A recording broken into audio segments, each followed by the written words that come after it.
Okay, இப்போ episode 1 open பண்ணா இந்த உலகத்துல கடவுள் 2 விதமான மக்கள் இனத்தை உருவாக்குனாரு. ஒன்னு நார்மலான மனுஷங்க, இன்னொருத்தவங்க விச்சஸ், அதாவது மாயாஜாலம் பயன்படுத்தக்கூடியவங்கள தான் விச்சஸ்ன்னு சொல்றாங்க. இவங்க 2 பேரையும் உருவாக்குனதுக்கான காரணம் சாதாரணமான மனிதர்களை இந்த விச்சஸா இருக்கிறவங்கள அவங்களுக்கு கொடுக்கப்பட்ட பிளெஸிங் மூலியமா, அதாவது பவர்ஸ் மூலியமா சாதாரண மனுஷங்களை பாதுகாக்கணும் அப்படின்னு ஒரு நிபந்தனை இருந்தது. ஆனா காலப்போக்கு டெக்னாலஜி வளர்ந்ததுனால இந்த 2 இனத்தங்களுக்கும் சண்டை வர ஆரம்பிச்சது, பிரிவினை வர ஆரம்பிச்சது. அதனால இப்போ பிரசன்ட்ல என்ன நடக்குதுன்னா, இந்த சூனியக்காரங்களை யாருமே உயிரோடவே விடக்கூடாது அப்படின்னு சொல்லி எல்லாரையுமே கொன்னு குவிக்க ஆரம்பிச்சாங்க. இந்த நார்மலான மனுஷங்க நிறைய பேரை தூக்கு தண்டனை நிறைவேற்றி கொல்லவும் ஆரம்பிச்சாங்க. அதுல நிறைய விச்சஸ் நிறைய விதமான சாபமும் கொடுத்தாங்க. இந்த மனுஷ கொலமே அழிஞ்சு போகணும் அப்படின்னு சொல்லி சாபமும் கொடுத்தாங்க. இப்போ அங்க சீன் கட் பண்ணி இங்க நம்ம ஹீரோவை தான் காட்டுறாங்க. நம்ம ஹீரோவும் அப்புறம் அவனோட டீச்சராக குளோவின்னு ஒருத்தவங்களும் மனுஷங்க இல்லாத ஒரு இடத்தை தேடி அவங்க போயிட்டு இருக்காங்க.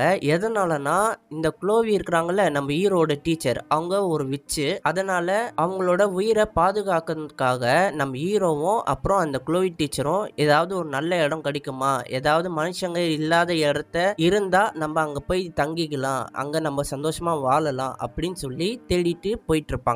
நம்ம ஹீரோ ஒரு விச்சான்னு கேட்டீங்கன்னா இல்ல, நம்ம ஹீரோ நார்மலான ஒரு ஹியூமன் தான். நம்ம ஹீரோக்கு இந்த குளோவின் இந்த டீச்சரை ரொம்ப பிடிக்கும். ஆக்சுவலா லவ்வே பண்றான்னு வச்சுக்கோங்களேன். அவங்களுக்கும் இவனை ரொம்ப பிடிக்கும், ஆனா வெளிப்படையா சொல்லிக்க மாட்டாங்க. இப்போ அந்த குளோவி டீச்சர் சாதாரணமா மேப் வச்சு எங்க போகலாம் அப்படின்னு சொல்லி பார்த்துட்டு இருக்காங்க. அவங்க ஆக்சுவலா எங்கேயோ போகணும்னு முடிவு பண்ணிட்டாங்க. அந்த இடத்துக்கு எப்படி போகலான்னு மேப்பை பார்த்து தேடிட்டு இருக்காங்க.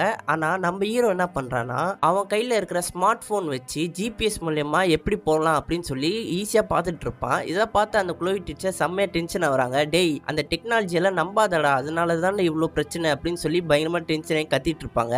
ஏன்னா இந்த டெக்னாலஜி வளர்ந்ததுனால தான் விச்சஸ்களுக்கும் நார்மலான மனுஷங்களுக்கும் சண்டை வர ஆரம்பிச்சது. அதனால அவங்க டெக்னாலஜியை ரொம்பவே வெறுப்பாங்க.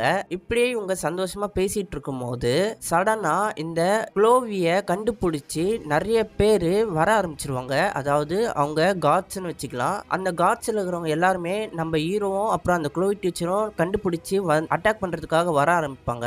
அதை சென்ஸ் பண்ண நம்ம ஹீரோ குளோவி டீச்சர் கிட்ட சொல்லிடுவான், இந்த மாதிரி நம்மளை தேடி வந்துட்டாங்க அப்படின்னு சொல்லி. நம்ம குளோவி டீச்சரும் என்ன சொல்லுவாங்கன்னா, ஓகே நீ இங்கே இரு, நான் போய் சண்டை போறேன் அப்படின்னு சொல்லி அவங்க மேஜிக் வச்சு ஐஸ் மூலியமா அவங்க சண்டை போட ஆரம்பிப்பாங்க.